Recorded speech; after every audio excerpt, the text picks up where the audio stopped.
تو فقط تو نیستی، تو من هستی، از آن من هستی، خود من هستی.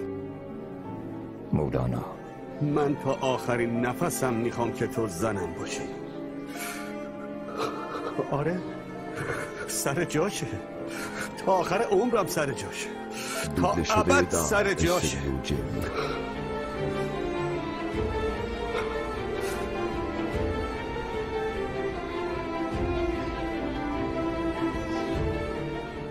اما چرا؟ چی شد که نظرت عوض شد؟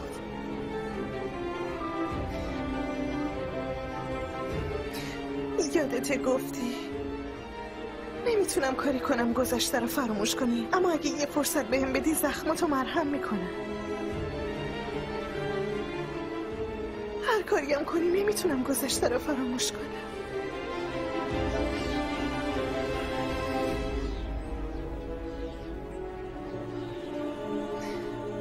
اما نمیخوام بقیه عمرمو با پشیمونی از دست دادن تو به سر کنم. بهت قول میدم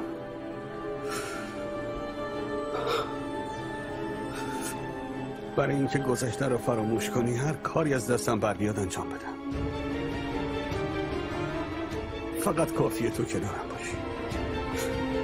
اجازه بده تو قلبت بمونم.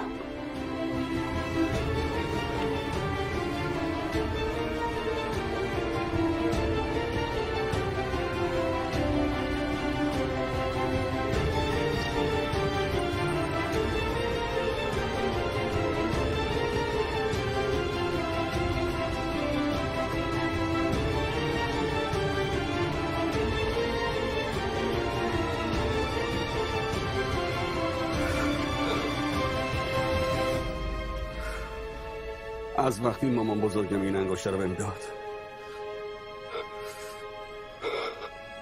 دیگه نتونستم زندگی کنم. برای اینکه آتیش درونم هیچ وقت خاموش نشه و همیشه با قلبم در تماس باشه انداختمش تو گردنم. بعد از مرگ مامانم قلبم همچنان میتپید، اما چیزی نتونست دردم رو درمون کنه.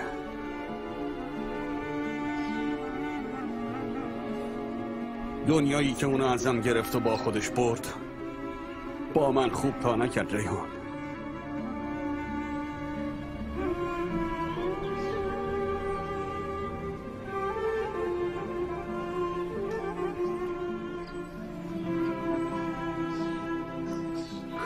تا اینکه تو سر راهم قرار گرفتی،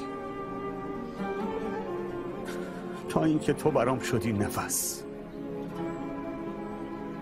تا اینکه تو روحمو زنده کردی.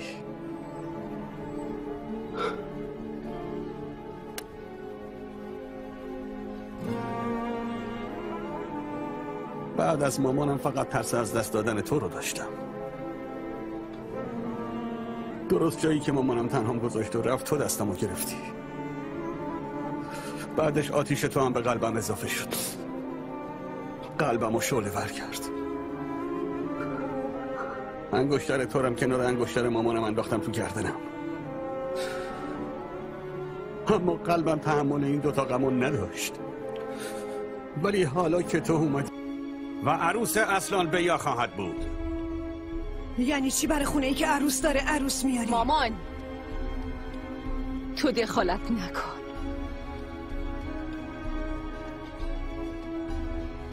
من دیگه دختر این خونه هستم، نه عروس این خونه.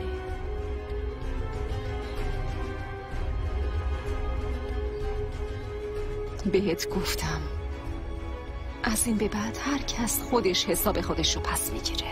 مام همینطور. پس بریم.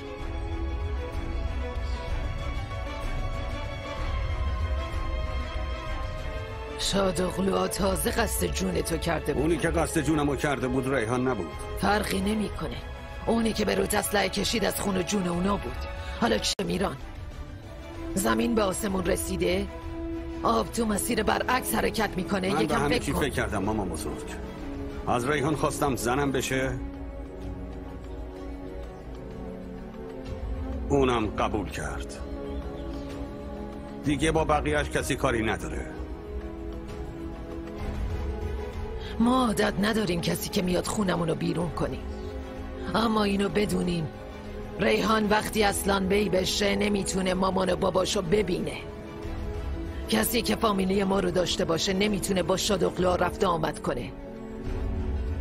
اگه اینو قبول میکنه عقد کنیم.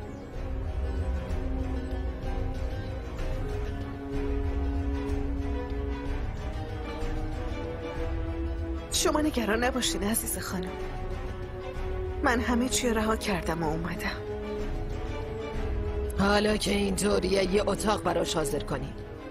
نه خیر مامان بزرگ، ریحان یه بار بدون عقد وارد این عمارت شد، این بار دیگه اینجوری نیست. فردا که کارهای طلاق تموم شد عقد میکنیم و زندگی جدیدمونو تو خونه خودمون شروع میکنیم. یعنی چی زندگیمونو تو خونه خودمون شروع میکنیم؟ من اجازه نمیدم. مامان بزرگ، بعد از اون همه بلا و بدبختی که شادقلا سرمون آوردن میخوای این عمارت رو بدون صاحب بذاری بری؟ قرارمون این بود؟ اینجوری میخوای ازمون محافظت کنی؟ با دختر دشمنمون ازدواج کنی و به خانوادت پشت کنی؟ جلوی مردم دهن منو باز نکن. اجازه نمیدم از این عمارت بری. حرف آخرم همینه. من از تو اجازه نخواستم مامان بزرگ. بعد از اون همه اتفاقی که افتاد امکان نداره با ریحان تو این عمارت زندگی کنم. از دلت راضی ما رو تنها و بی تکیه‌گاه بذاری و بری؟ من هیچ کس رو تنها نمیذارم، فقط نمیخوام زیر یه سقف زندگی کنیم. داداشم فیرات اینجاست، خیالم راحته. تعداد محافظارم بیشتر میکنیم. چارچشمی حواسم به این عمارت هست. تو نگران نباش. من فقط میخوام خونه و زندگی خودم رو بسازم. خونه و زندگی خودمونو.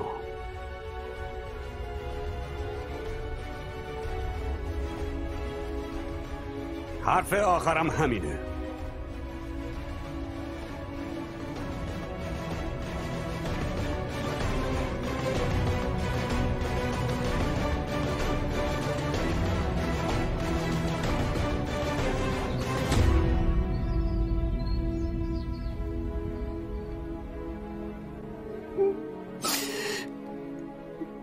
چرا این کاری کردی گل؟ چطور تونستی؟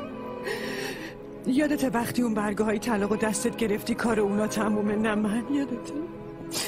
حالا دیدی با امضای اون برگه ها دستور مرگ کیو صادر کردی؟ مامان دیگه خسته شدم از بس بهت گفتم یکم صبر کن. آره هنوزم همونو میگم، کار اونا تمومه نه ما. شاید این راه طولانی تر و سخت‌تر باشه، اما این راهی که میریم دیگه ناتموم نمیمونه.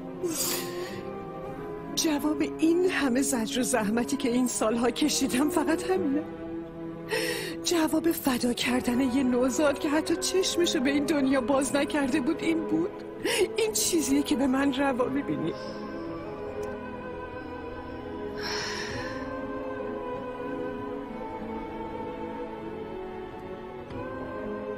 خوب نگاه کن. اون منظره‌ای که میبینی قیامت ما دو نفره. تموم شد. به لطف تو عزیز اصلان بی برنده شد. ما باختیم.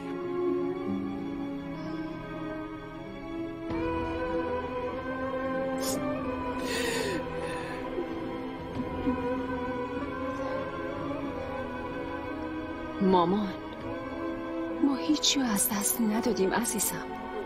اون منظره‌ای که میگی قیامتمون نیست، اولین قدم پیروزیمونه. برای آخرین بار بهت میگم خواهش میکنم یکم صبورتر باش. اون بچه‌ای که آسران بیا بهت بدهکارن و من بهت پس میدم. استری و جری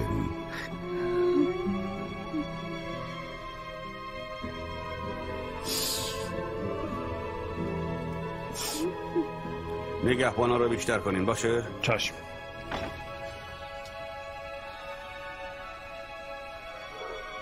ریحان تو اصلا ناراحت نشو. نمیخوام چیزی ناراحتت کنه. من همه مشکلات رو حل میکنم. باشه؟ باشه. تو نگران نباش. چیزی نمونده. بعد از این دیگه هیچ وقت جدا نمیشیم. هیچ وقت. آخرین بار بود. دیگه برسونمت. نه خودم میرم.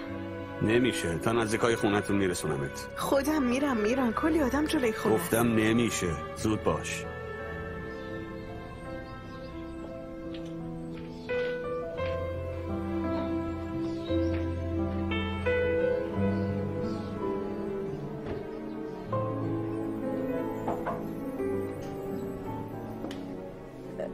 اجازه هست خانم؟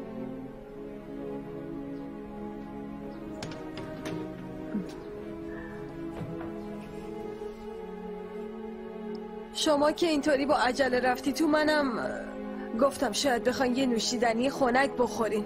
بفرمایید. نمیخورم.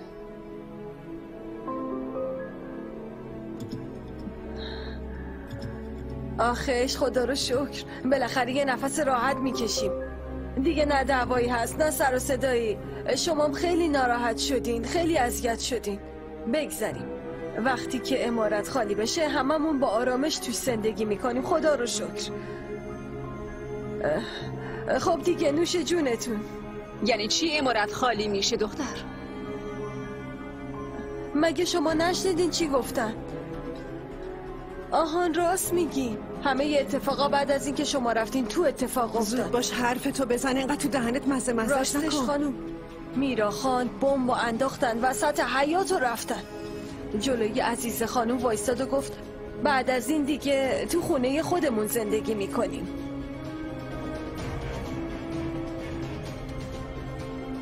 یعنی منظورم اینه که میران خان با عروس جدید از عمارت میرن بیرون. که میخواد بره؟ آره؟ یعنی پشتشو میکنه، یعنی همه چیمونو میذاره کنار و میره. مامان وایسا. ولم کن. بذار حرف بزنیم مامان. ولم کن. شهریار برو بیرون. مامان خون سرد باش. ولم کن کافیه گنور. ولم کن. هر کاری میکنی، هر چی رو که باور کردی دیگه فراموش کن. برای چی این همه توهینی که به من و تو شده رو هنوز تحمل میکنی؟ بهم بگو. برای اینکه بیشتر از چیزایی که از دست دادیم و به دست میاریم مامان جون.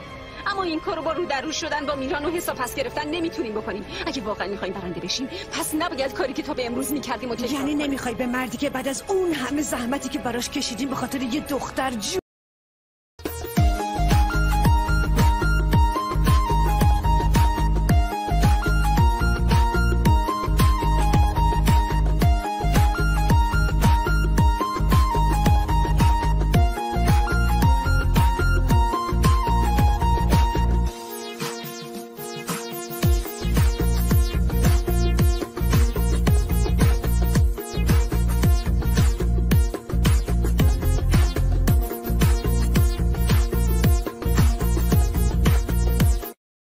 خونواده‌شو زیر پا گذاشت حرفی بزنی؟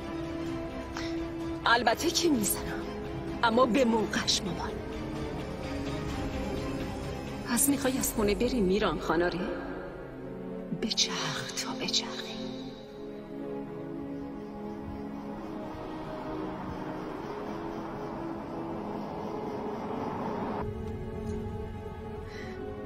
کاش اونطوری نمیگفتی. بالاخره اونا خانواده‌ت هم. باید اینطوری میشد ریحان. وقتی تو گفتی ازدواج کنیم چیزی که متعلق به من بود و به هم پس دادی. خودتو. منم میخوام جایی باشیم که خودتو متعلق به اونجا بدونی. میخوام تو خونمون فقط بوی عطر تو باشه. میخوام هر جا را که نگاه میکنم فقط تو رو ببینم. بعضی وقتا ممکنه تو خونه ما نباشیم، من و تو بشیم. اما میخوام یاد بگیریم که درست و بدون تعقیب و گریز تو همون خونه دوباره ما بشیم. چیز زیادی میخوام؟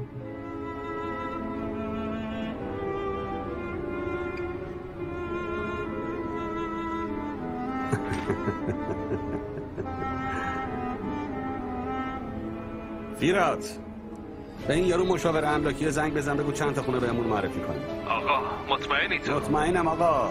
تو هر کاری که میگم رو بکن. باشه داداش. چند دقیقه دیگه خبر میده، با هم میریم نگاه میکنیم. من باید برگردم خونه. اگه بفهمن خونه نیستم قیامت به پا میشه. تو نگاه کن، هر کدومشون از نظر تو مناسب باشه برای منم مناسبه. باشه ریحان، همین کارو میکنی، هر جور تو بخوای.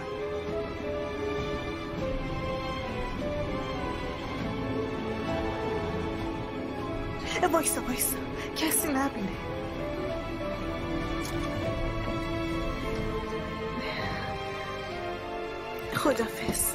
خداحافظ.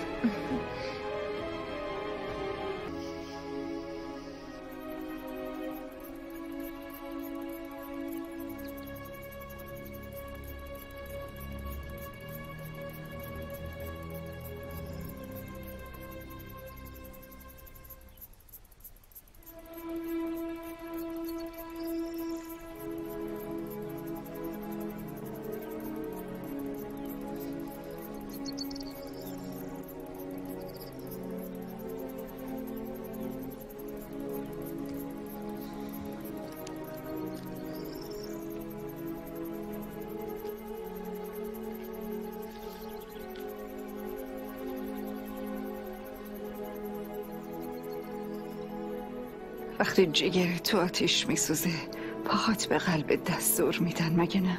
به محض اینکه خبردار شده هیچ حرفی نتونست آرومت کنی رفتی میران رو دیدی. آره؟ پس رفته پیش میران؟ آره خیلی ناراحتی. آره هنوز نمیدونی ناراحتی یعنی چی ریحان،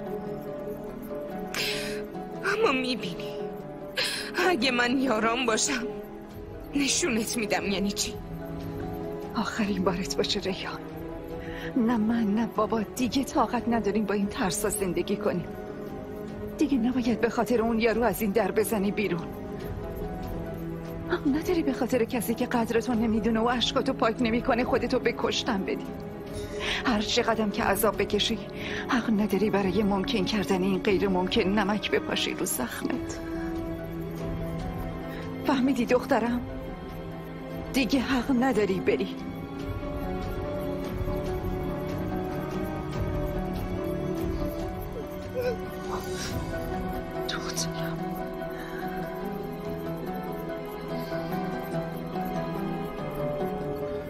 حل شد مامان، بالاخره حل شد. بالاخره ریحان مال من شد. به ریحان قول داده بودم، به تو هم قول میدم تا آخر عمرم ریحانو هیچ وقت ناراحت نمی کنم. قول میدم هیچ وقت ناراحتش نمی کنم. ریحان!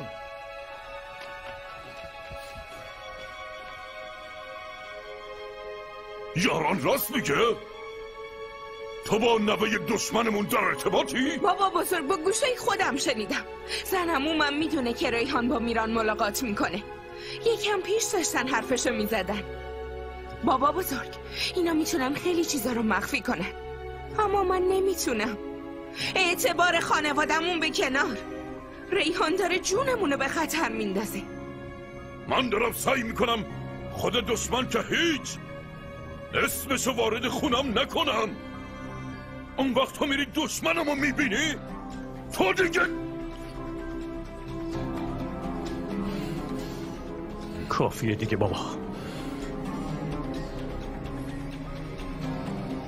هر بار که دستتو بلند میکنی دخترمو سرفکنده میکنی. دیگه نباید دستتو روش بلند کنی. هیچ کسی حق نداره، هیچ کسی حق نداره یک کلمه در مورد ریحان حرف بزنه. بسه دیگه اینقدر به دخترم گیر دادین. بسه. اون سرفکنده نمیشه. ناموسش ازش گرفتن انداختنش وسط میدون، سرفکنده نشد. خونمون ازمون گرفتن. آزاد به خاطر کارایی که این کرده نمیتونه با خانوادش زیر یه سقف باشه. اون موقع هم سرفکنده نشد. الانم سر خود عمل میکنه، هنوز با اون نانجیب در ارتباطه. خجالتم نمیکشه چه برسه سرفکنده. الان اومدی یاری ازش دفاع میکنی جلوی من چند بار بهتون بگم، شما چند بار دیگه باید بشنوین تا بفهمین ریحان تو هیچ کدوم از این اتفاقاتی که گفتی مقصر نبوده و نیست. خیلی خوب داداش، مقصر نیست. اما این که با دشمنمون در ارتباطه رو چیکار کنیم ها؟ تو فکر میکنی این اولین بارشه؟ همین دیشب با میران دیدمش مچشو گرفتن. بفرما خودش اینجاست، بذار خودش بگه. بگو دختر. اون مرتیکه رو آورده بود تو حیاط خونمون. من دیگه بی خیال اسم و رسممون شدم، اما به خاطر خودش جون مارم به خطر میندازه. جهان به نظر من ما دخالت نکنیم. خودش بابا مامان داره، ما نباید دخالت کنیم. چرا دخالت نکنیم هاندان؟ چرا دخالت نکنیم؟ وقتی یه موضوع برای خانواده منم خطرساز باشه دخالت میکنم. ببین داداش، این دختره داره از مهربونی تو سوء استفاده میکنه. کافیه دیگه. آزادم فرستادیم پیش بابا بزرگش، اما هنوز زن و بچه من تو این خونه زندگی میکنن. اگه 100 تا نگهبانم بذاریم دم در خونه چه فایده ها؟ دختر تو باز یه رای پیدا میکنه و اون مرتیکه رو میاره اینجا. ببین داداش، خطر بیرون نیست، همینجاست، تو خونمونه. این دختر کاری نمونده که نکرده باشه، بلایی نمونده که سرمون نیاورده باشه. من نمیفهمم چرا هنوز اونو تاج سرت میکنی. اگه یاران این کارو میکرد همون اول مجازاتش میکردم، نمیگفتم دخترمه، بهش رحم نمیکردم. من نمیفهمم تو چه پدری هستی ها؟ چه پدری هستی؟ این چه ترس حرف زدنه با منه؟ چه ترس حرف زدنه ها؟ بابا آروم باش. حضر خان این چه کاریه؟ بزن داداش، چون تو فقط زورت به من میرسه. آره داداش، چیزایی که نمیتونی به دخترت بگی و به من بگو. زود باش دیگه، یقه منو بگیر، زود باش تا دلت خنک بشه. چند بار بهت گفتم که جهان مراقب حرف زدنت باش. بس دیگه. چند بار بهت گفتم. بس. هزار، چون پسرم این کاراتو قبول میکنم، چیزی نمیگم، اما یه بار دیگه اگه این دختره با اون نانجیب ملاقات کنه، باز برای خانوادمون دردسر درست کنه، بهش رحم نمیکنم. گفته باشم یه لحظه هم تردید نمیکنم. کاری که باید رو میکنم.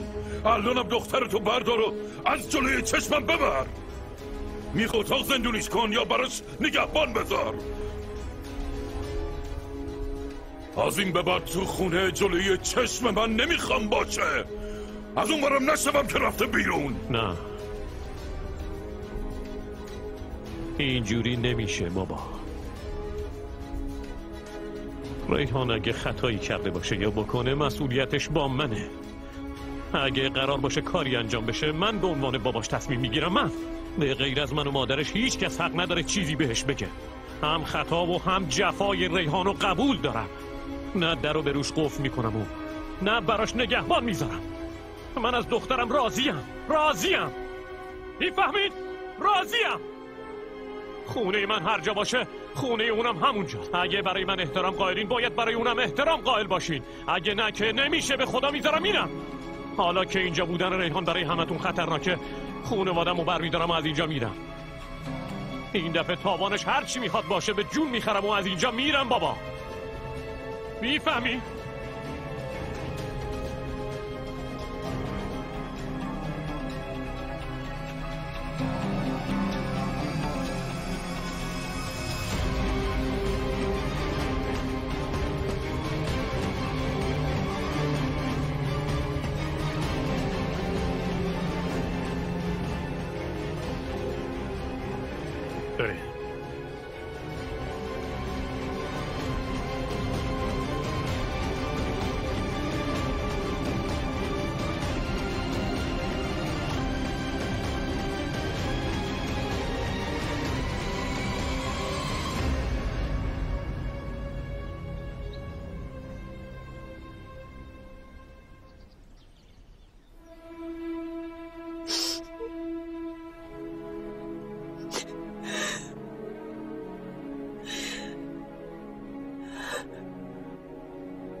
میران،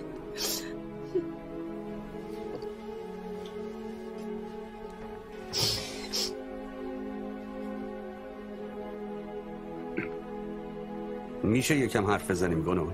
آره حتما.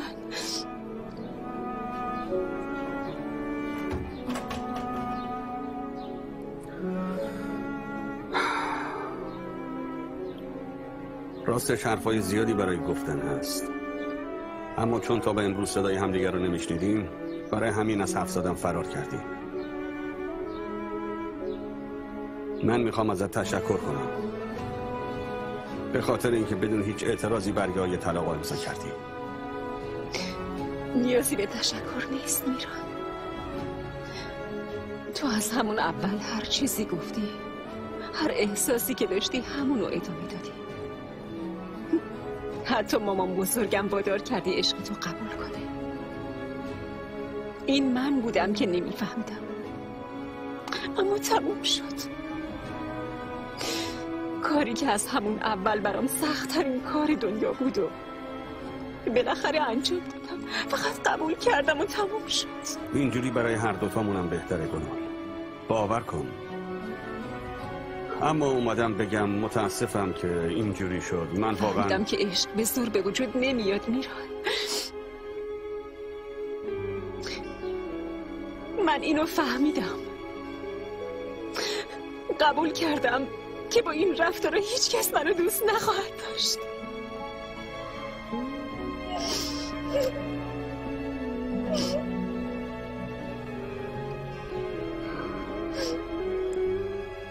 من تو رو دوست دارم گنال، اما دوست داشتنم هیچ وقت بیشتر از یه دخترمو نبوده. میدونی بعضی وقتا میگم کاش میشد مثل همون گنال و میران بچگیامون میموندی. کاش که قلب تو انقدر نمیشکستم. کاش که حق با توه. کاش قربانی حرص و طمع مامان بزرگم نمیشدیم میران. کاش جور دیگه این میشد، اما نشد. تو با عشقت راه تو عوض کردی و منم با صبرم عوضش میکنم.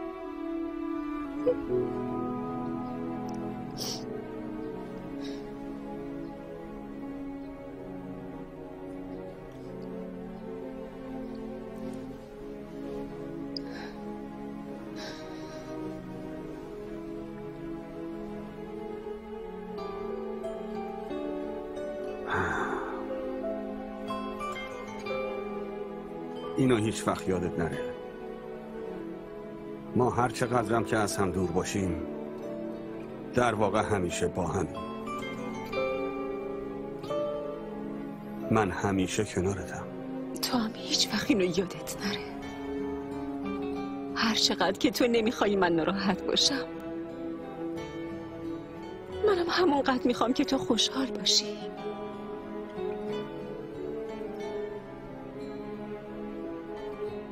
ازت ممنونم گنال.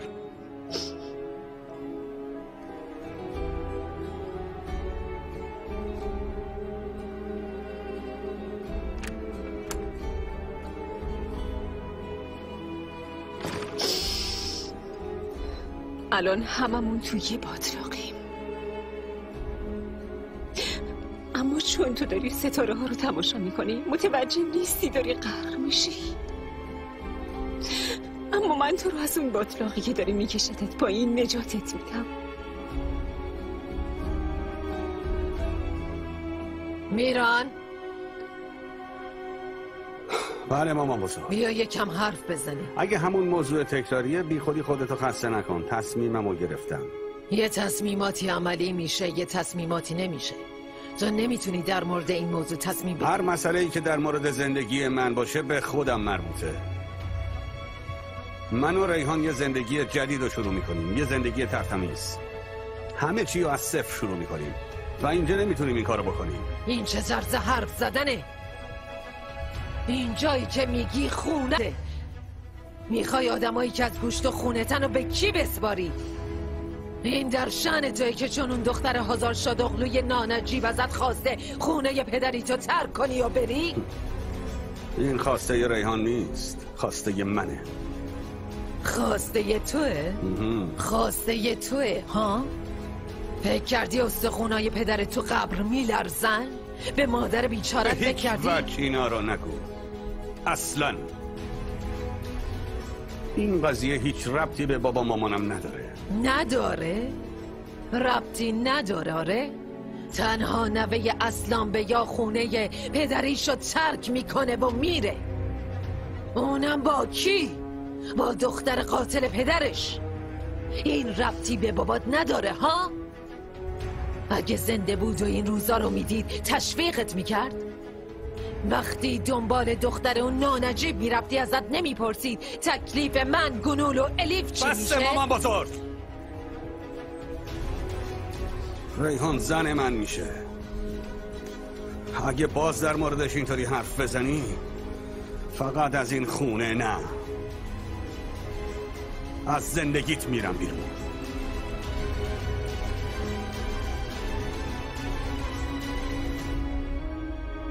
سه تا پسرمو خاک کردم، جیگرم آتیش گرفته.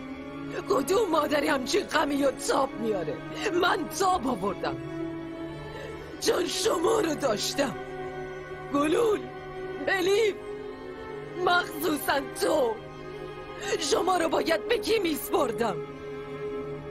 اشکم رو ریختم تو خودم، درد و غمم و تو کوه بیابون داد زدم، اما محکم وایسادم. الان اومدی جلوم وایسادی و میگی از زندگیت میرم بیرون. باشه برو. میگم غمم 3 تا بود شد 4 تا. همون موقع که گفتی میرم در اصل رفت.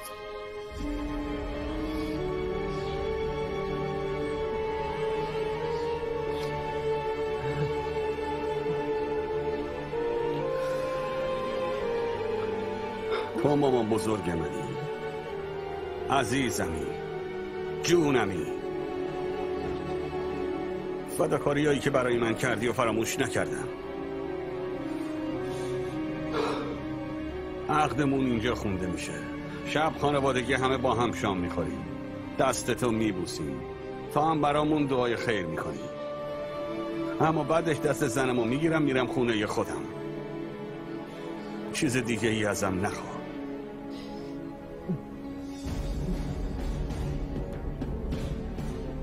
حالا که اینطوری میخوای. دوبله شده در استودیو جن.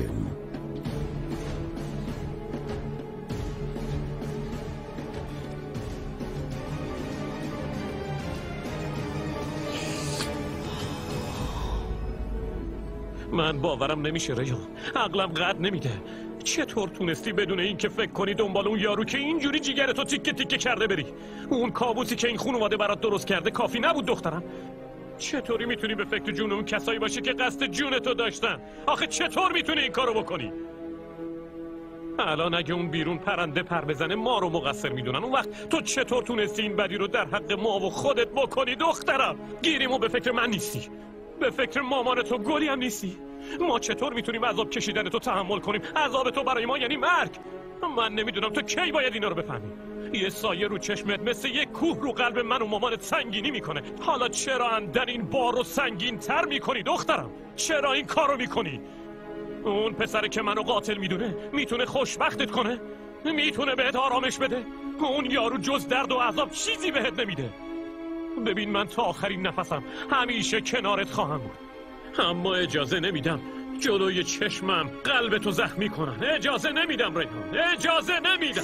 هیچی نگو، نمیشه. تا امروز نه صدامو رود بلند کردم نه کمتر از گل بهت گفتم. همیشه همه جا ازت حمایت کردم، از این به بعدم میکنم. اگه یه بار دیگه به خاطر اون پسره که جوونی تو اینجوری تباه کردی این ترسو بندازی تو وجودمون، یعنی منو فراموش کردی ریحان، یعنی منو نادیده گرفتی. ببین دخترم، هم محبت هم عشق مثل بارون رحمتیه که از آسمون باریده میشه، وقتی میرسه زمین رحمتش هم به فرستنده هم به گیرنده میرسه. اما اگه بیش از حد باشه دل آدم نمور میشه دخترم، روحشو نابود میکنه. باید حرف گوش کنی ریحان، باید حرف گوش کنی. دیگه نباید به خاطر اون پسره هم قلب من هم مامان تو اینطوری آتیش بزنی.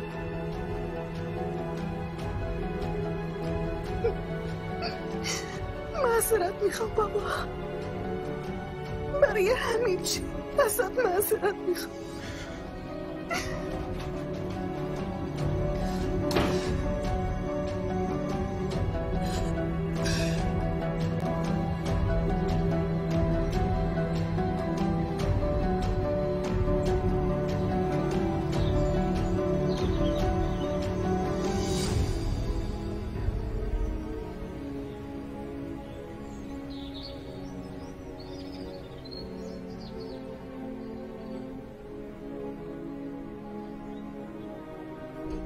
میران میخواد از خونه بره مامان بزرگ. نمیخوایی کاری بکنی؟ اول با اون دختر شادوغلو ازدواج میکنه، بعدم میخواد از خونه بره. اتفاق بعدی چیه؟ تو بهم گفتی بی خیال عقدت شو، نه بی خیال میران. اینجوری میخوای به قولت عمل کنی مامان بزرگ؟ به خاطر حرفا و کارام داری ازم حساب پس میگیری گنو؟ بگو ببینم اونه که دیگه مال تو نیست جلوی چشمت باشه چه فایده‌ای داره؟ مسئله اون نیست مامان بزرگ.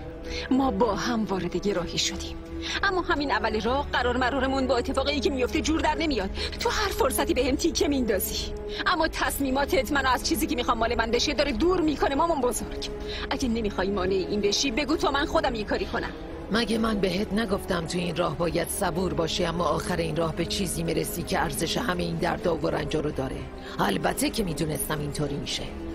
فرض کن میران و رفتنش از این خونه خار این راهه.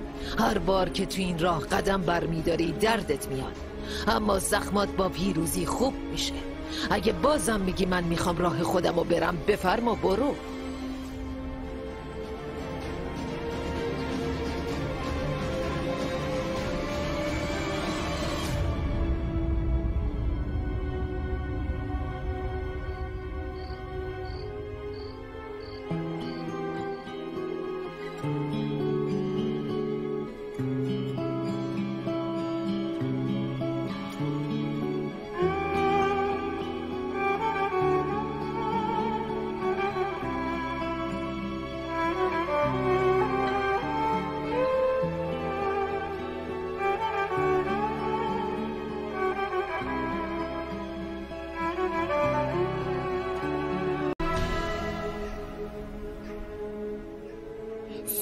دیگه کی باید چشممو باز کنم؟ صبر کن، هر موقع گفتم چشمتو باز کن باشه.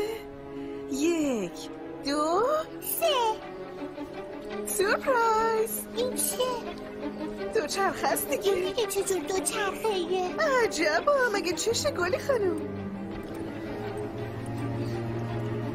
تو کشیدیش؟ آره من کشیدم. بیا سوار شی.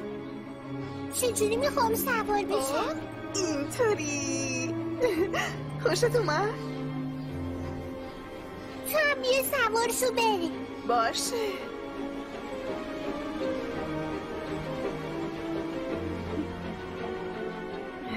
ها اومدم. حاضری عزیزم؟ آره.